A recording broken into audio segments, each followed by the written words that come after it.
എൻ്റെ പേര് ചിഞ്ചു അരുൺ. ഞാൻ അമ്പലപ്പുഴയിൽ നിന്നാണ് വരുന്നത്. ഞാൻ ആദ്യമായിട്ട് ഇവിടെ ഉടമ്പടി എടുക്കുന്നത് 16/3/2024 അതിന് പ്രധാനപ്പെട്ട ഒരു കാര്യമുണ്ട്. എൻ്റെ ഫാമിലി, ഞാൻ ജനിച്ചു വളർന്ന ഫാമിലി മിഡിൽ ക്ലാസ് ഫാമിലിയാണ്. അപ്പം എന്നെ സംബന്ധിച്ച് വിദേശത്ത് പോയി ജോലി ചെയ്യണം എന്നുള്ളത് എൻ്റെ ഒരു ആവശ്യമായിരുന്നു. അങ്ങനെയാണ് ഞാൻ BSc നഴ്സിംഗ് കംപ്ലീറ്റ് ചെയ്ത് 2 മാസത്തെ OET കോച്ചിങ്ങിന് പോയി. OET അപ്പോൾ എഴുതിയില്ല, 2 മാസത്തെ കോച്ചിങ്ങിന് പോയെങ്കിലും കോച്ചിങ്ങിന് പോയതിന് ശേഷം ഞാൻ വന്ന് ഇൻറ്റേൺഷിപ്പ് സ്റ്റാർട്ട് ചെയ്തു. അത് സ്റ്റാർട്ട് ചെയ്ത് 3 മാസം ആയപ്പോഴാണ് ഞാൻ OET എക്സാം എഴുതിയത്. ദൈവാനുഗ്രഹം കൊണ്ട് ഞാൻ ആദ്യത്തെ പ്രാവശ്യം തന്നെ എനിക്ക് OET ക്ലിയർ ചെയ്യാൻ സാധിച്ചു. UK സ്കോർ ഉണ്ടായിരുന്നു. അതിനുശേഷം OETയുടെ പാസ്സായെങ്കിലും യാതൊരുവിധ റിക്രൂട്ട്മെൻറ്റും നടക്കുന്നുണ്ടായിരുന്നില്ല. കാരണം NHS ഫണ്ടിങ്ങിൻ്റെ പ്രശ്നം കൊണ്ട് റിക്രൂട്ട്മെൻറ്റ് പല ഏജൻസിയും നടക്കുന്നില്ലായിരുന്നു. അങ്ങനെ ഏജൻസികൾ, നമ്മുടെ കേരളത്തിലെ തന്നെ നല്ല നല്ല ഏജൻസിയിലെല്ലാം സമീപിച്ചിട്ട് പോലും എനിക്ക് റിക്രൂട്ട്മെൻറ്റിൻ്റെ യാതൊരുവിധ ഇമ്പ്രൂവ്മെൻറ്റും ഉണ്ടായിരുന്നില്ല. അങ്ങനെയാണ് ഞാൻ എന്ത് ചെയ്യും എന്ന് ആലോചിച്ചിരിക്കുന്ന, മാനസികമായി ശരിക്കും ഡൗൺ ആയിരിക്കുന്ന ഒരു സാഹചര്യത്തിലാണ് എൻ്റെ വീടിൻ്റെ അരപ്രൈസിൽ നിന്നും ഞാൻ കൃപാസനം പത്രം കാണുന്നത്. ഞാൻ ആ പത്രം എടുത്ത് നോക്കി. അപ്പോൾ അതിൽ കണ്ട ഒരു സാക്ഷ്യം എൻ്റേതുമായി സാമ്യമുള്ളത് കൊണ്ട് എനിക്ക് എന്തോ ഒരു വിശ്വാസം, എന്തോ ഒരു ഉൾവിളി തോന്നി. ഇവിടെ വരണമെന്നേ തോന്നിയുള്ളൂ അന്നേരം. അങ്ങനെ ഞാൻ എൻ്റെ ഹസ്ബൻഡിനോട് പറഞ്ഞു, നമുക്കൊരു ദിവസം കൃപാസനത്തിൽ പോകണം, എന്തായാലും നമ്മുടെ ജില്ലയിൽ തന്നെയല്ലേ, ഇത്ര അടുത്തല്ലേ, എനിക്കൊന്ന് പോയി മാതാവിനെ കാണണം എന്ന് പറഞ്ഞു. പക്ഷേ അന്നത് നടന്നില്ല. പല കാരണം കൊണ്ടും നീണ്ടു പോയി. അങ്ങനെ പിന്നെയും ഒരു 2 മാസങ്ങൾക്ക് ശേഷം പിന്നെയും ഈ OETയുടെ ഒന്നും നടക്കുന്നില്ല.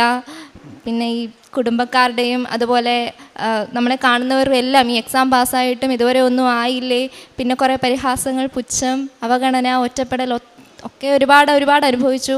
ശരിക്കും സങ്കടം തോന്നി. അതൊക്കെ ഞാനും എൻ്റെ ഹസ്ബൻഡും മാത്രമേ ഷെയർ ചെയ്തിട്ടുള്ളൂ. ചുറ്റും നിൽക്കുന്നവർക്ക് ആർക്കും അങ്ങനെ എൻ്റെ കണ്ണ് നിറയുന്നതായിട്ടോ അല്ലെങ്കിൽ അങ്ങനെ ഒരു സങ്കടം ഉള്ളതായിട്ടോ പോലും ആരും അറിഞ്ഞിട്ടില്ല. എൻ്റെ പേരൻസിന് പോലും ഞാൻ ഷെയർ ചെയ്തിട്ടില്ല.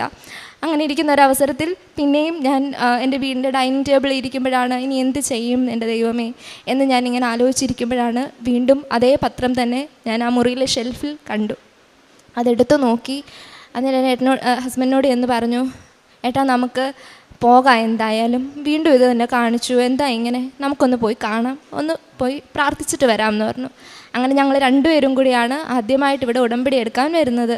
അപ്പോൾ ഇവിടെ വന്നപ്പോൾ എനിക്കിതിൻ്റെ രീതികൾ അറിയില്ല, എങ്ങനെ ചെയ്യണം, എങ്ങോട്ട് പോകണം ഒന്നും അറിയില്ല. ഞങ്ങൾ 2 പേരും മാത്രമാണ് വന്നു ഗൈഡേഴ്സിൻ്റെ സഹായത്തോടുകൂടി തന്നെ എല്ലായിടത്തും പോയി എല്ലാം ചെയ്ത് അവസാനം നമ്മൾ പ്രദക്ഷിണം വയ്ക്കാൻ ആ ഹോളിൽ വന്നു, ഫ്രണ്ട് ഓഡിറ്റോറിയത്തിൽ വന്നു. അവിടെ വന്നു കഴിഞ്ഞ് എല്ലാവരും പ്രദക്ഷിണം വയ്ക്കുമ്പോൾ മാതാവിനെ കയ്യിലേന്തി വരുന്നു, വിളക്ക് ഏന്തി വരുന്നു, ചന്ദനത്തിരി ഏന്തി വരുന്നു. അപ്പോൾ എൻ്റെ മനസ്സിലൊരാഗ്രഹം, മാതാവിനെയൊക്കെ കിട്ടാൻ എന്ത് പുണ്യം ചെയ്യണം, കയ്യിലേന്തി വരണമെങ്കിൽ എന്ന് എൻ്റെ മനസ്സിൽ തോന്നി.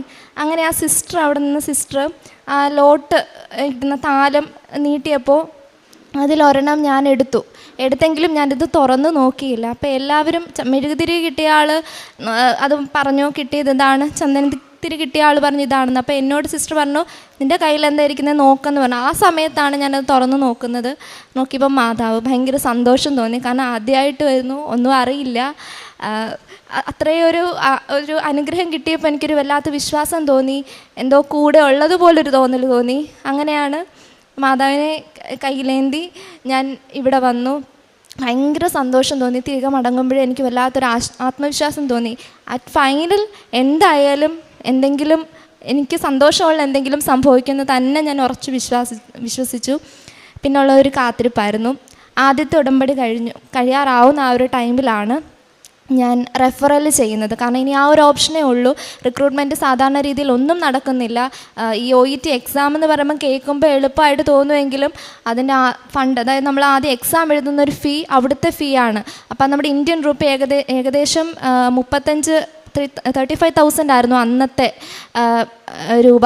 അപ്പോൾ ഇനിയും ഈ കാലാവധി എന്ന് പറയുന്നത് 2 വർഷത്തെ കാലാവധിയാണ്. ഞാൻ ആദ്യമായിട്ട് OET എഴുതുന്നത് നവംബർ 11, 2023 അതിൻ്റെ കാലാവധി തീരുന്നത് 2025 നവംബർ 11. അപ്പോൾ അത് കഴിഞ്ഞാൽ അതുവരെ ഒരു റിക്രൂട്ട്മെൻറ്റും നടന്നില്ലെങ്കിൽ പിന്നെയും ഞാൻ OET എഴുതേണ്ടി വരും. അപ്പോൾ ആ ഒരു സാഹചര്യത്തിൽ റെഫറൽ അപ്പം 1 ഇയർ ആവാൻ പോകുന്നു, അപ്പം 6 മന്ത് കഴിഞ്ഞു. അപ്പം പിന്നെ ഒരു സ്വാഭാവിക ടെൻഷനാണല്ലോ, കാരണം ഇനി 1.5 വർഷമേ ഉള്ളൂ എനിക്ക് മുൻപിൽ, അതിനുള്ളിൽ എന്തെങ്കിലുമൊക്കെ സംഭവിക്കണം. പിന്നെ ഈ പ്രോസസ്സിങ്ങിന് ടൈം എത്ര ഉണ്ടാവും അതുപോലും നമുക്കറിയില്ല. അങ്ങനെ ഇരുന്ന് ആദ്യത്തെ ഉടമ്പടി 3 മാസം തീരാറാവുന്ന ആ ഒരു ടൈമിലാണ് എനിക്ക് ഈ ഡോക്യുമെൻസിനെ കുറിച്ചൊക്കെ കൈകാര്യം ചെയ്യുന്ന എൻ്റെ ഒരു മെൻറ്റർ പുള്ളി പറയുന്നത് റെഫറൽ ഓപ്ഷൻ നമുക്ക് ചെയ്ത് നോക്കാം എന്നുള്ളത്. റെഫറൽ ഓപ്ഷൻ ഞാൻ ചെയ്ത് അതിന് ഡോക്യുമെൻറ്റ്സ് എല്ലാം അയച്ചു. പകുതി വഴിയിലെത്തിയപ്പോൾ തന്നെ എന്താ പറയുക, ഡോക്യുമെൻറ്റ്സൊക്കെ എല്ലാം ക്ലിയറായി. ഇനി അടുത്തൊരു ഇൻ്റർവ്യൂവിൻ്റെ സ്റ്റേജേ ഉള്ളായിരുന്നു. പക്ഷേ ഇൻ്റർവ്യൂ എത്തുന്നതിന് മുമ്പ് തന്നെ ഫണ്ടിങ്ങിൻ്റെ ഇഷ്യൂ ഉള്ളതുകൊണ്ട് ഇവരത് വിഡ്രോ ചെയ്തു. അവർ തന്നെ വിഡ്രോ ചെയ്തു. അതെനിക്കൊരു മെയിലായിട്ട് വന്നു. ഭയങ്കര സങ്കടം തോന്നിയൊരു നിമിഷമാണ് എനിക്കത്.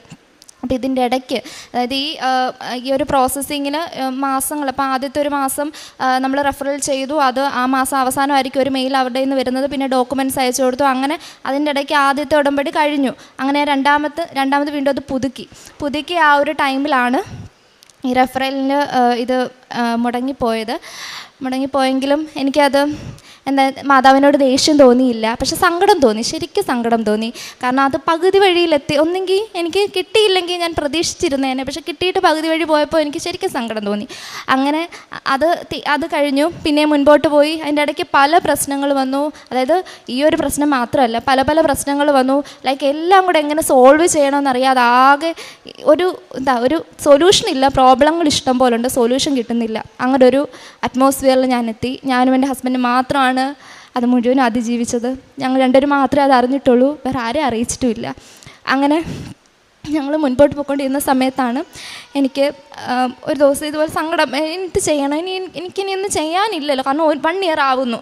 നവംബർ 11 ആവുമ്പോൾ 1 ഇയർ ആവും. ഇനിയിപ്പോൾ ഒന്നും പ്രത്യേകിച്ച് ചെയ്യാനില്ലല്ലോ എന്നുള്ള സാഹചര്യം ഇരിക്കുമ്പോഴാണ്, അതായത് രണ്ടാമത്തെ ഞാൻ പുതുക്കിയ ഉടമ്പടി, അതായത് ആദ്യത്തെ ഉടമ്പടി കഴിഞ്ഞ് ഞാൻ ആദ്യമായിട്ട് പുതുക്കുമ്പം അതിൻ്റെ ലാസ്റ്റ് ആ ഒരു മൊമെൻറ്റിലാണ് എനിക്ക് പിന്നെയും എന്ത് ചെയ്യണം എന്ന് പറഞ്ഞിരിക്കുന്ന ഒരവസരത്തിൽ എനിക്ക് സങ്കടം വരുന്ന സമയത്ത് ഞാൻ ചെയ്യുന്നത് കാശുരൂപം എടുത്ത് ഞാൻ പ്രാർത്ഥിക്കും. അങ്ങനെ അന്നും പ്രാർത്ഥിക്കാൻ വേണ്ടി ഞാൻ കാശുരൂപം എടുത്ത് നോക്കിയപ്പം കാണുന്നില്ല. ഇത് സത്യമായ ഒരു കാര്യമാണ്. ഞാൻ ഒരു ഇൻ്റർവ്യൂവിന് പോകുമ്പം എനിക്ക് കൈക്കൊരു ധൈര്യമായിട്ട് ഞാൻ കാശുരൂപം കൊണ്ടുപോകാറുണ്ട്. അല്ലെങ്കിൽ എനിക്ക് സങ്കടം വരുമ്പോൾ ഞാൻ കൈ വെച്ച് പ്രാർത്ഥിക്കാറുണ്ട്. അതിൽ കവിഞ്ഞ് എൻ്റെ കണ്ണെത്താത്ത അല്ലെങ്കിൽ എൻ്റെ ശ്രദ്ധയെത്താത്ത മറ്റൊരിടത്തേക്കും ഞാൻ കാശുരൂപം കൊണ്ടുപോകാറില്ല. അതുകൊണ്ട് തന്നെ എനിക്ക് അത്രയും ഷുവറാണ് ഞാൻ വെച്ച സ്ഥലം അവിടെയാണ്. പക്ഷേ ആ ടേബിളിൽ എനിക്ക് അത് കാണുന്നില്ല. ഞാൻ എല്ലായിടവും തിരഞ്ഞു, ഞാൻ വീട് മുഴുവനും നോക്കി. അതിനുശേഷം എവിടെ പോയെന്ന് എനിക്കറിയില്ല. അപ്പോൾ അതിന് തലേദിവസം എനിക്ക് നൈറ്റായിരുന്നു. ഒരു ദിവസം എനിക്ക് നൈറ്റ് ഓഫാണ്. അപ്പോൾ എനിക്ക് ടെൻഷൻ, രാത്രി എനിക്ക് ഉറങ്ങാൻ പറ്റുന്നില്ല. ഞാൻ എന്നോട് പറഞ്ഞു കാശുരൂപം കാണുന്നില്ല, അത് കൈമോശം വന്നു പോയി. എൻ്റെ കൈ ഞാൻ എവിടെയെങ്കിലും കൊണ്ടുപോയിട്ട് പോവുകയാണെങ്കിൽ കുഴപ്പമില്ല, എൻ്റെ കയ്യിൽ എൻ്റെ അശ്രദ്ധ കൊണ്ട് പോയതാണെന്ന് പറയും. ഇത് എങ്ങനെ പോയെന്നൊരു രൂപവും ഇല്ല എന്ന് പറഞ്ഞ് ചിന്തിച്ച് എവിടെ പോയി, എവിടെ ഒരു ട്രേസ് ചെയ്യാനുള്ള ഒരടയാളം പോലും കാണുന്നില്ല. അങ്ങനെ ഞാൻ പിറ്റേ ദിവസം ഡ്യൂട്ടിക്ക് പോയി. അന്ന് എനിക്ക് സെക്കൻഡ് ഡ്യൂട്ടി ആയിരുന്നു. അപ്പോൾ അതായത് ആ ഒരു രാവിലെ രാത്രിയും അതിനുശേഷം പിറ്റേ ദിവസം ഉച്ച വരെ ആ ഒരു അത്രയും ടൈം പീരീഡ് കഴിഞ്ഞു. ഇത് എൻ്റെ കയ്യിൽ നിന്ന് നഷ്ടപ്പെട്ടു പോയിട്ട് ഉച്ചയ്ക്ക് ഞാൻ ഡ്യൂട്ടിക്ക് പോയി. ഞാൻ ഡ്യൂട്ടിയിൽ പോയി ചേഞ്ചിങ് റൂമിലെല്ലാം നോക്കി വെറുതെ, കാരണം അത് എൻ്റെ കൈ ഞാൻ അവിടെ കൊണ്ടുപോയിട്ടില്ലെന്ന് എനിക്ക് 100% ഉറപ്പുണ്ടെങ്കിലും ഞാൻ അവിടെ എവിടെയൊക്കെ നോക്കി. എന്നിട്ട് ഞാൻ മാതാവിനോട് പറഞ്ഞു എൻ്റെ കയ്യിൽ നിന്ന് എങ്ങനെ പോയി, എൻ്റെ ഒരു ധൈര്യം ആകെ അത് മാത്രമായിരുന്നു, ഇനി അത് പോയി, ഒന്നുമില്ലെങ്കിലും എനിക്കൊരു വിശ്വസിച്ച് പറയാൻ വേണ്ടിയുള്ളൊരു കാശുരൂപമായിരുന്നു, അതും പോയല്ലോ എന്ന് ഞാനിങ്ങനെ മനസ്സിൽ പറയുകയും ചെയ്തു. പിന്നെ ഞാൻ രാവിലെ പ്രത്യക്ഷീകരണ പ്രാർത്ഥനയൊക്കെ ചൊല്ലിയിട്ടാണൊക്കെ ഉച്ചയ്ക്ക് പോയത്. ഡ്യൂട്ടിക്ക് പോയി ഞാൻ അവിടെ എല്ലാം നോക്കി. ഞാൻ നോക്കിയതെന്ന് വെച്ചാൽ ഫുഡ് കഴിക്കുന്ന ടേബിൾ നോക്കി, കിടക്കുന്ന ബെഡിൽ നോക്കി, എല്ലായിടവും നോക്കി. പിന്നെ ഞാൻ നടന്നു പോയ വഴികളിലും ഒക്കെ, അതായത് ഞാൻ ഗവൺമെൻറ് നഴ്സിംഗ് കോളേജ് ആലപ്പുഴയിലാണ് പഠിച്ചത്. വണ്ടാനം മെഡിക്കൽ കോളേജിലാണ്, അവിടുത്തെ മെഡിസിൻ വാർഡിലാണ് ഞാൻ ഡ്യൂട്ടി ചെയ്യുന്നത്. വാർഡെന്ന് പറയുന്നത് വലിയ വാർഡാണ്. അവിടെ എവിടെ പോയാലും അത്രയും ദൂരം ഞാൻ പോയി നോക്കിയിട്ട് ഒന്നും കണ്ടില്ല. പിന്നെ ഞാൻ അന്നത്തെ ഡ്യൂട്ടി കഴിഞ്ഞ് തിരിച്ച് മടങ്ങി ചേഞ്ചിങ് റൂമിൽ കയറി ചേഞ്ച് ചെയ്തിട്ടും അവിടെ പിന്നെയും ഞാൻ നോക്കി കണ്ടില്ല. ചേഞ്ച് ചെയ്തതിന് ശേഷം ഞാൻ ബാഗ് എടുക്കാനായിട്ട് വന്നപ്പോൾ ആ ബാഗ് വെച്ചിരുന്നത് നമ്മൾ കിടക്കുന്ന ഒരു കട്ടിലയിലാണ്. ആ കട്ടിലിൻ്റെ ഒത്ത നടുക്കായിട്ട് എനിക്ക് കാശുരൂപം തിരികെ കിട്ടി. ഭയങ്കര സന്തോഷം തോന്നി. അപ്പോൾ എന്നെ വിളിക്കാൻ എന്ന ഹസ്ബൻഡ് വന്നപ്പോൾ ഞാൻ ഓടി വന്നിട്ട് പറഞ്ഞപ്പോൾ എൻ്റെ വരവ് കണ്ടിട്ടാണോന്ന് അറിയില്ല, എന്നോട് ചോദിച്ചു എന്താ ഭയങ്കര സന്തോഷമാണല്ലോ എന്ന് ചോദിച്ചപ്പോൾ ഞാൻ പറഞ്ഞു കാശ് രൂപ എനിക്ക് തിരിച്ച് കിട്ടി, കട്ടിലിൽ കിടന്ന് എനിക്ക് തിരിച്ച് കിട്ടിയെന്ന് പറഞ്ഞു. എന്നിട്ട് ഞാൻ പറഞ്ഞു എന്തോ ഒരു സന്തോഷം എനിക്ക് അമ്മ തരാൻ പോകുന്നതായിട്ടായിരിക്കാം, അല്ലെങ്കിൽ എനിക്കിതെങ്ങനെ സംഭവിക്കും. കാരണം ഞാൻ ഇവിടെ പ്രത്യക്ഷീകരണം ഇവിടെ സാക്ഷ്യം പറയുമ്പോൾ എല്ലാവരും പറയും അമ്മയുടെ പ്രസൻസ് എല്ലാവരും അറിഞ്ഞു, പ്രാർത്ഥിക്കുന്ന വേളയിൽ അറിഞ്ഞു എന്നൊക്കെ പറയും. പക്ഷേ ഞാൻ പ്രാർത്ഥിക്കുമ്പം ഇടയ്ക്ക് പറയാറുണ്ട്, എല്ലാവരും പറയും അങ്ങനെ പ്രസൻസ് അറിഞ്ഞു എന്ന്. പക്ഷേ എനിക്കങ്ങനെ പ്രസൻസ്, ഞാനങ്ങനെ മുല്ലപ്പൂ മണം ഉണ്ടോ അല്ലെ അങ്ങനെ എന്തെങ്കിലും പ്രസൻസ് ഉണ്ടോ നമ്മൾ കോൺഷ്യസ് ആയിട്ട് ഇരിക്കാറുണ്ട്. പക്ഷേ എനിക്കങ്ങനെ ഒന്നും അനുഭവിച്ചിട്ടില്ല. ആദ്യമായിട്ട് എനിക്കത് അനുഭവിച്ചപ്പോൾ അത് വേറിട്ടൊരു രീതിയിൽ അനുഭവിച്ചപ്പോൾ എനിക്ക് ഭയങ്കര സന്തോഷം തോന്നി. അത് കഴിഞ്ഞ് കുറച്ച് ദിവസം കൂടെ കഴിഞ്ഞപ്പോഴാണ് ഞാൻ നോർക്കയിലെ ഒരു ഇൻ്റർവ്യൂവിന് ഫോം ഫില്ലപ്പ് ചെയ്ത് കൊടുത്തിട്ടുണ്ടായിരുന്നു. ഞങ്ങളുടെ ഫ്രണ്ട്സ് എല്ലാം, ആ ബാച്ചിലർ സ്റ്റുഡൻസ് എല്ലാം അപ്ലൈ ചെയ്തിട്ടുണ്ടായിരുന്നു. അതിൽ ഒരു ദിവസം, അതായത് ഈ നവംബർ 13-നാണ് അവിടുത്തെ ഇൻ്റർവ്യൂ. 12, 13, 14 മറ്റായിരുന്നു ഇൻ്റർവ്യൂ. എനിക്ക് സെക്കൻഡ് ഡേ ആയിരുന്നു. അപ്പം NHSൻ്റെ ഷോർട്ട് ലിസ്റ്റിൽ എൻ്റെ പേര് അവർ സെലക്ട് ചെയ്തു എന്ന് പറഞ്ഞ് എനിക്കൊരു മെയിൽ വന്നു. ഭയങ്കര സന്തോഷം തോന്നി. നവംബർ 11 ആയപ്പം 1 ഇയർ കഴിഞ്ഞു OETയുടെ. നവംബർ 13-നായിരുന്നു എൻ്റെ ഇൻ്റർവ്യൂവിന് പോയപ്പോൾ ഞാൻ മാതാവിൻ്റെ കാശുരൂപം കൊണ്ടാണ് പോയത്. അവിടെ ചെന്നപ്പോൾ എനിക്ക് ആദ്യം കയറിയപ്പോൾ അവിടെ അത്രയും കുട്ടികൾ ഇരിക്കുന്ന കണ്ടപ്പോൾ ഒരു ടെൻഷൻ ഉണ്ടായിരുന്നു. കാരണം ഇത്രയും കുട്ടികൾ ഇരിക്കുന്നു, കിട്ടുമോ ഇല്ലയോ എന്നൊന്നും അറിയില്ലല്ലോ. അങ്ങനെ ഞാൻ അകത്ത് കയറി. അകത്ത് സ്ക്രീനിങ് എല്ലാം കഴിഞ്ഞ് വെയിറ്റിംഗ് ഏരിയ വെയിറ്റ് എല്ലാം ചെയ്ത് കഴിഞ്ഞ് അകത്ത് കയറി. 2 ജഡ്ജസ് ആയിരുന്നു ഉണ്ടായിരുന്നത്. ക്വസ്റ്റ്യൻസ് ചോദിക്കാൻ വേണ്ടി 2 മെൻറ്റേഴ്സാണ് ഉണ്ടായിരുന്നത്. അവർ 2 പേരും എന്നോട് ക്വസ്റ്റ്യൻസ് ചോദിച്ചു. വളരെ കോൺഫിഡൻസോടുകൂടി തന്നെ എനിക്ക് ചോദിച്ച ക്വസ്റ്റ്യൻ എല്ലാം നല്ല രീതിയിൽ തന്നെ എനിക്ക് ഉത്തരം പറയാൻ കഴിഞ്ഞു. എനിക്കൊരു ആത്മവിശ്വാസം ഉണ്ടായിരുന്നു. കാരണം ഒരിടത്തും ഒരു തെറ്റ് പറ്റാതെ ചോദിച്ച ക്വസ്റ്റ്യനൊക്കെ നല്ല രീതിയിൽ തന്നെ എനിക്ക് ഉത്തരം പറയാൻ പറ്റി. എന്നിട്ട് ഞാൻ വെളിയിലിറങ്ങി ഞാൻ പോകാനായിട്ട് വെളിയിൽ ഗേറ്റിൻ്റെ ഇവിടെ ഹസ്ബൻഡ് കാത്ത് നിൽക്കുകയാണ് കൊണ്ടുവരാൻ വേണ്ടിയിട്ട്. എറണാകുളത്ത് വെച്ചിട്ടായിരുന്നു ഇൻ്റർവ്യൂ. അപ്പോൾ ഞാൻ ഗേറ്റിൻ്റെ അവിടെ എത്തിയപ്പോൾ എനിക്കൊരു ഫോൺ കോൾ വന്നു. അപ്പോൾ ഫോൺ കോൾ വന്ന് ഞാൻ ആരാന്നറിയാൻ വേണ്ടി എടുത്തപ്പോൾ ചോദിച്ചു, ചിഞ്ചു അല്ലേ എന്ന് ചോദിച്ചു. ഞാൻ പറഞ്ഞു അതെ, ഒന്ന് ഹാളിനകത്തേക്ക് വരാമെന്ന് പറഞ്ഞു. അപ്പം ഞാൻ അകത്തോട്ട് ചെന്നപ്പോൾ ഈ ക്വസ്റ്റ്യൻ ചോദിച്ചതിൽ ഒരു മലയാളിയായിരുന്നു. പക്ഷേ എനിക്കത് ഐഡൻറ്റിഫൈ ചെയ്യാൻ പറ്റിയില്ല. കാരണം ക്വസ്റ്റ്യൻ ചോദിക്കുന്ന ടൈമിലെല്ലാം മീഡിയം ഓഫ് ലാംഗ്വേജ് ഇംഗ്ലീഷാണ്. അപ്പം നമുക്കതറിയാൻ കഴിയില്ലല്ലോ. അത് കഴിഞ്ഞപ്പോഴാണ് പുള്ളി എന്നെ വിളിച്ചപ്പം ഞാൻ അകത്ത് ചെന്നപ്പം പറഞ്ഞു, അപ്പോൾ ഈ സാറാണ്.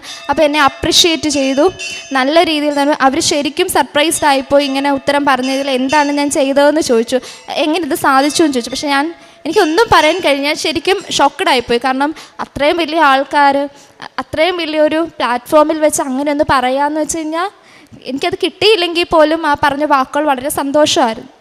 എന്നിട്ടും ലാസ്റ്റ് പറഞ്ഞു, ചിലപ്പം എന്തോ വേണേലും സംഭവിക്കാം, ചിലപ്പം ലാസ്റ്റ് വേണമെങ്കിൽ അവർക്ക് ഈ സെലക്ഷൻ അവർക്ക് വിഡ്രോ ചെയ്യാൻ വരെ സാധ്യതയുണ്ട്. പക്ഷേ പേടിപ്പിക്കാൻ വേണ്ടി പറഞ്ഞതല്ല.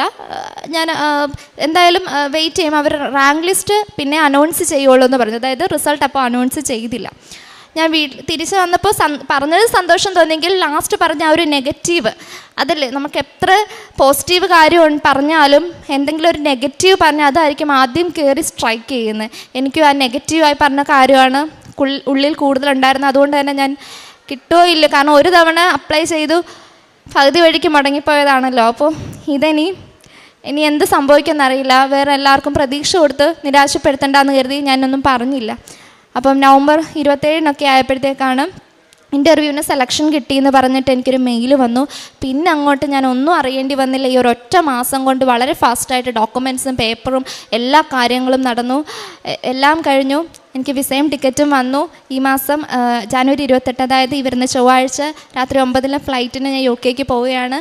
മാതാവിൻ്റെ അനുഗ്രഹം കൊണ്ടാണ് ഇത്രയൊക്കെ സംഭവിച്ചത്. മാതാവിനോട് എത്ര നന്ദി പറഞ്ഞാലും മതിയാവില്ല. കാരണം ക്ഷമയെന്ന് പറയുന്ന ഒരൊറ്റ കാര്യം കൊണ്ടാണ്. എന്നെ ക്ഷമയോടെ കാത്തിരുന്നത് കൊണ്ടാകാം ഒരു പക്ഷേ അമ്മ എന്നോടൊപ്പം ഉണ്ടായിരുന്നത്. എന്തായാലും ഒരുപാട് സന്തോഷം. എത്ര നന്ദി പറഞ്ഞാലും അമ്മയോട് എത്ര നന്ദി പറഞ്ഞാലും തിരുക്കുമാരനോട് എത്ര നന്ദി പറഞ്ഞാലും അതൊരിക്കലും കുറഞ്ഞു പോകില്ല. അത്രയും സന്തോഷം. റോമ 8:28 ദൈവത്തെ സ്നേഹിക്കുന്നവർക്ക് അവിടുത്തെ പദ്ധതി അനുസരിച്ച് വിളിക്കപ്പെട്ടവർക്ക് അവിടുന്ന് സകലവും നന്മയ്ക്കായി പരിണമിപ്പിക്കുന്നു. ചിഞ്ചുവിൻ്റെ ഈ സാക്ഷ്യം മകളെ കടന്നുപോയ ഉടമ്പടി ജീവിതത്തിൻ്റെ ഒത്തിരി നന്മകളെ അടയാളപ്പെടുത്തുന്നുണ്ട്. മകൾ OET പരീക്ഷ വളരെ വേഗത്തിൽ സുന്ദരമായി ആദ്യ അറ്റംപ്റ്റിൽ തന്നെ UK പോകുവാനുള്ള സ്കോറോടുകൂടി പാസ്സായ മകളാണ്. പിന്നീട് മുന്നോട്ടുള്ള യാത്ര അതേറെ ക്ലേശകരമായിരുന്നു. ക്ലേശകരമായ ആ നാളുകളിലാണ് ചിഞ്ചു ഇവിടെ വന്ന് ഉടമ്പടി എടുത്ത് അമ്മയുടെ തിരുസന്നിധിയിൽ പ്രാർത്ഥിക്കുന്നത്. പ്രാർത്ഥനയ്ക്ക് മകൾക്ക് എപ്പോഴും അമ്മ മാതാവിൻ്റെ ഒരു തണൽ കിട്ടുന്നുണ്ടായിരുന്നു. വീണ്ടും അത് റെഫറലിന് വേണ്ടി ഡോക്യുമെൻറ്റ്സ് പോവുകയും പാതിവഴിയിൽ അത് മുടങ്ങുകയും ചെയ്തു. അപ്പോഴും ഒരിക്കലും മനസ്സുമെടുക്കാതെ വീണ്ടും അമ്മയുടെ കരങ്ങളിൽ തന്നെ ചേർത്ത് പിടിച്ചുകൊണ്ട് ആ ഉടമ്പടി ജീവിതം മുന്നോട്ട് മകൾ നയിച്ചുകൊണ്ടിരുന്നു. മകളുടെ ആ സാക്ഷ്യത്തിൽ നമ്മളെ ഏറ്റവും കൂടുതൽ സ്പർശിക്കുന്നത് ഉടമ്പടിക്ക് ആശീർവാദം പോയപ്പോൾ മകൾ അനുഭവിച്ച തീവ്രമായ വേദനയും ആശങ്കകളുമാണ്. മകളുടെ ആത്മധൈര്യം നഷ്ടപ്പെട്ടുവെന്നാണ് അവൾ പറയുന്നത്. എനിക്കെവിടെ പോകുമ്പോഴുമുള്ള കോൺഫിഡൻസ്, എനിക്ക് എൻ്റെ ഉടമ്പടിക്ക് ആശീർവാദം കയ്യിലുണ്ട്, അമ്മ മാതാവിൻ്റെ സാന്നിധ്യം, പ്രസൻസ് ഞാൻ അനുഭവിക്കുന്നുണ്ട്. ഏതൊരു കാര്യത്തിലും എനിക്ക് ക്രാക്ക് ചെയ്യുവാൻ, ആ പ്രതിസന്ധിയെ തരണം ചെയ്യുവാൻ എൻ്റെ അമ്മയുടെ ഈ ഉടമ്പടിക്ക് ആശീർവാദത്തിലൂടെ നിരന്തരം എനിക്ക് സാധിച്ചിരുന്നു എന്ന സന്തോഷമാണ്. മകൾ ഏതാണ്ട് 2 ദിവസം തുടർച്ചയായി ഈ കാശുരൂപം തിരക്കി ഒത്തിരി എല്ലായിടത്തും അന്വേഷിക്കുന്നുണ്ട്. അത് എന്നിട്ട് മകൾ ചേഞ്ചിങ് റൂമിൻ്റെ ബെഡിൽ തന്നെ മകൾ ആ കാശുരൂപം കണ്ടെത്തി എന്ന് പറയുമ്പോൾ അതിൻ്റെ തലേ ദിവസവും പിറ്റേ ദിവസവും പലതവണ മകൾ അത് തന്നെ അവിടെയൊക്കെ തിരക്കി നടന്നതാണ്. ഇത് അമ്മ മാതാവിൻ്റെ ആ കാശുരൂപം കിട്ടിയ നിമിഷം മുതൽ പിന്നെ നമ്മൾ കണ്ടതൊക്കെയും എത്ര ഫാസ്റ്റായി ഉടമ്പടി വളരെ ആക്ടിവേറ്റായി മകൾക്ക് അനുഗ്രഹം ചുരിയുന്നതാണ്. മകൾ പറയുന്നുണ്ട്, വിദേശത്തേക്ക് പോകുവാനുള്ള കാര്യങ്ങൾക്ക് അതിൻ്റെ NHSലുള്ള പേപ്പർ വർക്കുകൾ വേഗത്തിലായി. അതിൻ്റെ ഇൻ്റർവ്യൂ അവിടെ ചെല്ലുമ്പോൾ മകൾ പോലും അത്ഭുതപ്പെടുന്ന വിധത്തിൽ ഏറ്റവും മികച്ച രീതിയിൽ അതിൽ പങ്കെടുക്കുവാൻ മകൾക്ക് സാധിക്കുന്നു. വളരെ ചുരുങ്ങിയ ദിവസങ്ങൾക്കുള്ളിൽ അതിൻ്റെ പ്രോസസ്സ് പൂർത്തിയാവുന്നു. 3 നാൾ കഴിയുമ്പോൾ മകൾ UK യാത്രയാവുന്നു. ഉടമ്പടി ഒരേ സമയം സമയച്ചുരുക്കത്തിൻ്റെ അനുഗ്രഹത്തിൻ്റെ പ്രാർത്ഥനയാണ്. അതേസമയം നമുക്ക് അസാധ്യമെന്ന് കരുതുന്ന കാര്യങ്ങൾ വേഗത്തിൽ നേടിത്തരുന്ന പ്രാർത്ഥനയാണ്. അതോടൊപ്പം എല്ലാവരും നമ്മളെ അണ്ടർ എസ്റ്റിമേറ്റ് ചെയ്യുമ്പോൾ എല്ലാവരുടെ മുമ്പിൽ തലയുയർത്തി നിൽക്കുവാൻ നമ്മളെ ദൈവനാമത്തിൽ കെൽപ്പുള്ളവരാക്കുന്ന, കഴിവുള്ളവരാക്കുന്ന പ്രാർത്ഥനയാണ്. ഈ 3 തലവും മകളുടെ ജീവിതത്തിൽ നമ്മൾ കാണുന്നുണ്ട്. മകൾ പറയുന്നുണ്ട്, ഞാനും ഭർത്താവും മാത്രമാണ് ഈ കുറച്ച് നാളുകളിലെ സങ്കടങ്ങളെല്ലാം കടന്നുപോയത്. എങ്കിലും ഞങ്ങൾക്ക് വലിയ പ്രതീക്ഷയുണ്ടായിരുന്നു, അമ്മ മാതാവ് കൈവിടില്ല, ഇത് ഞങ്ങൾക്ക് കൃത്യമായ ഫലമണിയും വരെയും എൻ്റെ OETD എക്സാം എക്സ്പയറി ആകുന്നതിന് മുമ്പ് എന്നെ അമ്മ മാതാവ് കാത്ത് സംരക്ഷിച്ച് ജീവിതം സുരക്ഷിതമാക്കുമെന്ന്. പ്രിയമുള്ളവരെ, അമ്മ മാതാവിൻ്റെ കൃപാസനത്തിലുള്ള ഉടമ്പടി ജീവിതം ഒരു ഗ്യാരൻറ്റീഡ് ലൈഫാണ്. നാം അമ്മയുടെ കരങ്ങളിലേക്ക് ഏത് പ്രതിസന്ധിയിലും ഏത് പ്രശ്നത്തിലും നമ്മുടെ ജീവിതത്തെയും അതിൻ്റെ സാഹചര്യങ്ങളെയും സമർപ്പിക്കുന്നുവോ അമ്മ മാതാവ് അതെടുത്ത് വിശുദ്ധീകരിച്ച് നമ്മുടെ ഹൃദയങ്ങളെയും ജീവിതത്തെയും നവീകരിച്ച് അല്പം കൂടി ദൈവോന്മുഖമാക്കി നമ്മുടെ ജീവിതങ്ങളെ പരിവർത്തനപ്പെടുത്തിക്കൊണ്ട് അനുഗ്രഹത്തിന് വേണ്ടി നമ്മളെ വഴി നടത്തുന്നു. അതിൻ്റെ സാക്ഷ്യമാണ് ഈ മകൾ ഈ ജോലി ലഭിക്കുന്നതിലൂടെ ലോകത്തോട് വിളിച്ചു പറയുന്നത്. ദൈവത്തെ മഹത്വപ്പെടുത്തുവാൻ ഒരു കൃപാസനം പത്രം വീട്ടിലിരുന്നത് കിട്ടിയതിലൂടെയാണ് ഇതിൻ്റെ എല്ലാം തുടക്കം. ഇവിടം വരെ വന്നു കണ്ടു പോവുകയെന്നാണ് മകൾ ആഗ്രഹിച്ചത്. വന്നു കണ്ടു പോകുവാൻ ആദ്യം ശ്രമിച്ചെങ്കിലും നടന്നില്ല. വീണ്ടും ക്രൈസിസ് കൂടുമ്പോഴാണ് മകൾ ആ പത്രം ഒരിക്കൽ കൂടി കാണുകയും 2 പേരും കൂടി ഇവിടം വരെ എത്തിച്ചേരുകയും ചെയ്യുന്നത്. കൃപാസനം പത്രം സുവിശേഷ കൈമാറ്റത്തിൻ്റെ, ദൈവസ്നേഹാനുഭവങ്ങളുടെ, ദൈവം ഈ കാലത്തിൽ നടത്തുന്ന വലിയ അടയാളങ്ങളുടെ രേഖപ്പെടുത്തലുകളായി മാറുകയും വിശ്വാസത്തോടും പ്രാർത്ഥനയോടും അത് വായിക്കുകയും പ്രചരിപ്പിക്കുകയും ചെയ്യുന്നവർക്ക് ദൈവനാമത്തിലുള്ള കൂടുതൽ അടയാളങ്ങൾ അനുഭവിക്കുവാനുള്ള അവസരങ്ങൾ അമ്മ മാതാവ് ഒരുക്കി കൊടുക്കുകയും ചെയ്യുന്നു.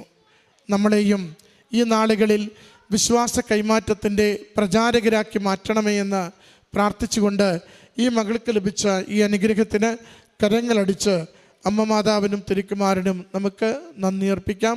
ഈ സാക്ഷ്യം സമർപ്പിക്കാം. അത്യപൂർവ ദൈവാനുഭവങ്ങൾ ഇനി നിങ്ങൾക്കും സ്വന്തം.